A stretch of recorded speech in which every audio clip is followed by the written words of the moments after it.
while Ahmed al-Buni was writing Shams al-Ma'arif in Algeria. At the same time, in Germany, there were some very special Jewish individuals. These Jewish scholars, who called themselves Hasidim of Ashkenaz, meaning holy people, started a movement focused on occult knowledge or hidden sciences. They believed that they could create a clay figure that could be brought to life. Pay close attention, because this is very interesting. For this figure, they used a word from the Hebrew language of the Torah, Golem. In the Torah, the word Golem is used for a lifeless body. Hasidim of Ashkenaz said that if we write a special word Amit on the Golem's forehead or inside its mouth, it would come to life, and when it needed to be destroyed, removing the Aleph from Amit would leave behind the word Meth,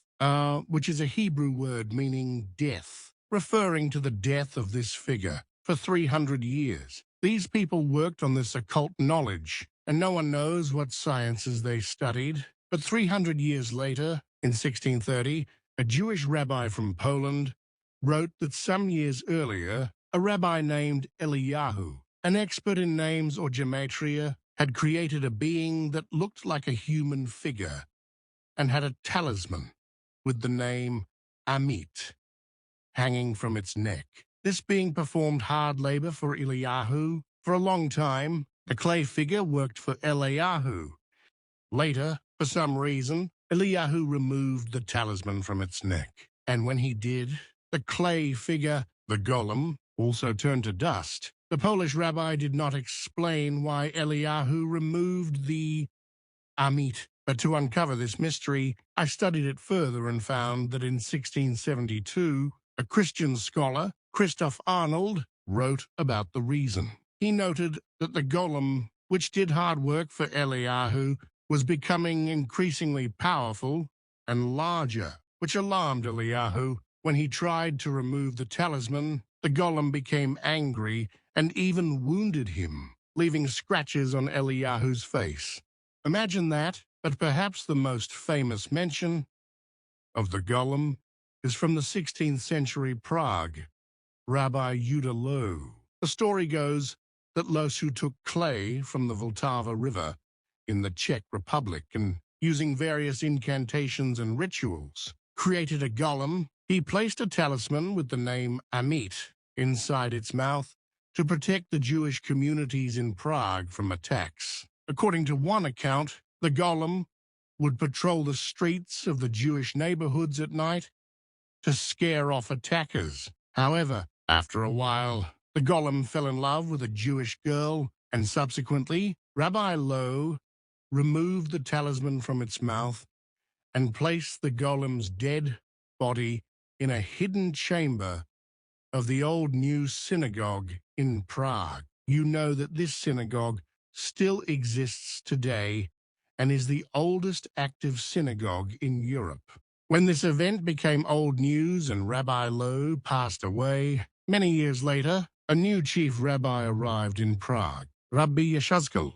He had also heard of all the Golem events, but was not convinced. To verify, he decided to visit the hidden chamber and see the Golem with his own eyes. The report says that Rabbi Yeshazkel wore a cloak with protective Torah verses and went down the hidden chamber's stairs. But after a short while, he became frightened and hurried back up, closing the chamber's door. The chamber remained closed for centuries until it was opened by the German army, who found only dust and nothing else. The officer who opened the chamber died suddenly, and after that, the chamber was sealed forever, remaining closed to the public to this day. Even if you visit Prague today, you can see the synagogue, but are not permitted to enter the hidden chamber.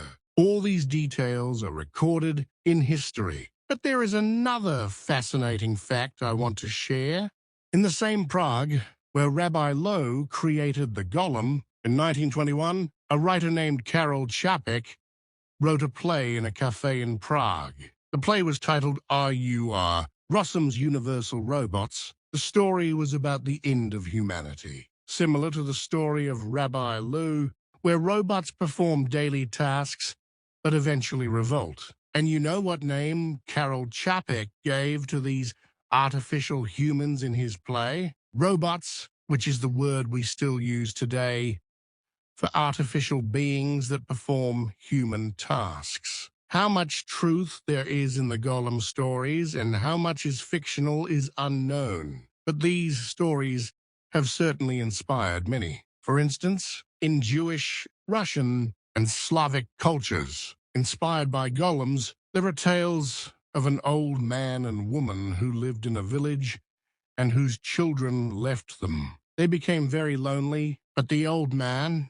seeing his wife's sadness, made a clay child and placed a talisman around its neck, causing the child to speak. Initially, the old woman loved the child very much, but as the child grew, its hunger increased, and it ended up eating all the animals in the old couple's home. And eventually, the old man and woman themselves.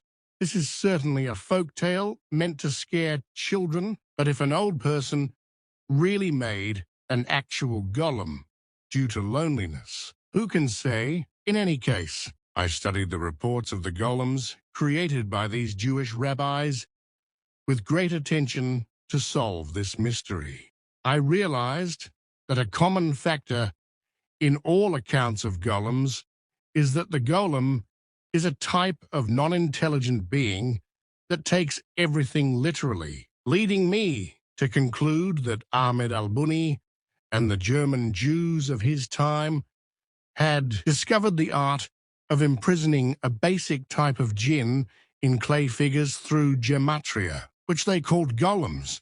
They used these golems for their daily tasks. When these jinn, imprisoned in clay, figures began to act beyond control, they would attempt to free the jinn by removing the talismans from the figures' mouths or necks. This is what Shams al-Ma'arif promises to teach.